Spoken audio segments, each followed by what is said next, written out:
Hello ನಮಸ್ಕಾರ, ನಾನು Sushma. Welcome back to my channel. ಇವತ್ತು ನಾನು ಕೋಡೋ ಮಿಲೆಟ್ ಅಥವಾ ಆರ್ಕ ಅಕ್ಕಿಯಿಂದ ಯಾವ ರೀತಿ ಅನ್ನ ಮಾಡೋದು ಅಂತ ನಾನು ತೋರಿಸ್ತೀನಿ. ಬನ್ನಿ ಹಾಗಾದರೆ ನೋಡೋಣ. ನಾನು 1 ಕಪ್ ಆಗೋಷ್ಟು ಅಕ್ಕಿಯನ್ನು ತೊಗೊಂಡಿದ್ದೀನಿ. ಅದನ್ನು ತೊಗೊಂಡು ಚೆನ್ನಾಗಿ ವಾಶ್ ಮಾಡಿಕೊಂಡು ಆ ನೀರನ್ನು ಚೆಲ್ಲಿದ ನಂತರ 1 ಕಪ್ಪು ಕೋಡೋ ಮಿಲೆಟ್ ಅಕ್ಕಿಗೆ ನಾನು 2.5 ಕಪ್ ಆಗೋಷ್ಟು ನೀರನ್ನು ಹಾಕಿ ಅದನ್ನು 6ರಿಂದ 8 ಗಂಟೆ ನಾನು ನೆನೆಸ್ತಾ ಇದ್ದೀನಿ. ಇವಾಗ ನೋಡಿ, ಇದು ಓವರ್ನೈಟ್ ನೆಂದಿದೆ, ಚೆನ್ನಾಗಿ ನೆಂದಿದೆ. ಅದನ್ನು ನಾವು ಒಂದು ಪಾತ್ರೆ ಇಟ್ಕೊಂಡು ಅದೇ ನೀರಲ್ಲಿ ನಾವು ಅನ್ನ ಮಾಡ್ಕೋಬೇಕಾಗುತ್ತೆ. ನೋಡಿ, ಇವಾಗ ನೀರು ಚೆನ್ನಾಗಿ ಕುದೀತಾ ಇದೆ. ಕುದಿಯೋಂಥ ನೀರಿಗೆ ನೆನೆಸಿಕೊಂಡಿರುವಂಥ ಅಕ್ಕಿಯನ್ನು ಹಾಕಿ ನಾವು ಚೆನ್ನಾಗಿ ಹೈ ಫ್ಲೇಮಲ್ಲೇ ಕುದಿಸ್ಕೋಬೇಕಾಗುತ್ತೆ. ಇವಾಗ ನೋಡಿ, ಹೈ ಫ್ಲೇಮಲ್ಲಿ ಇದು ಚೆನ್ನಾಗಿ ಕುದೀತಾ ಇದೆ. ಉರಿಯನ್ನು ಕಮ್ಮಿ ಹಾಕಿ ಅದ್ರ ಮೇಲೆ ಒಂದು ಪಾತ್ರೆ ಇಡಿ.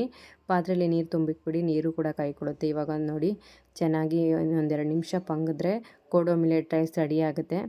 ನೋಡಿದ್ರಲ್ಲ, ಕೋಡೋ ಮಿಲೆಟ್ ರೈಸ್ ರೆಡಿಯಾಗಿದೆ. ಈ ವಿಡಿಯೋ ನಿಮಗೆ ಇಷ್ಟ ಆಗಿದ್ದರೆ ಪ್ಲೀಸ್ ಲೈಕ್ ಮಾಡಿ, ಶೇರ್ ಮಾಡಿ, ಸಬ್ಸ್ಕ್ರೈಬ್ ಮಾಡಿ. Thank you for watching.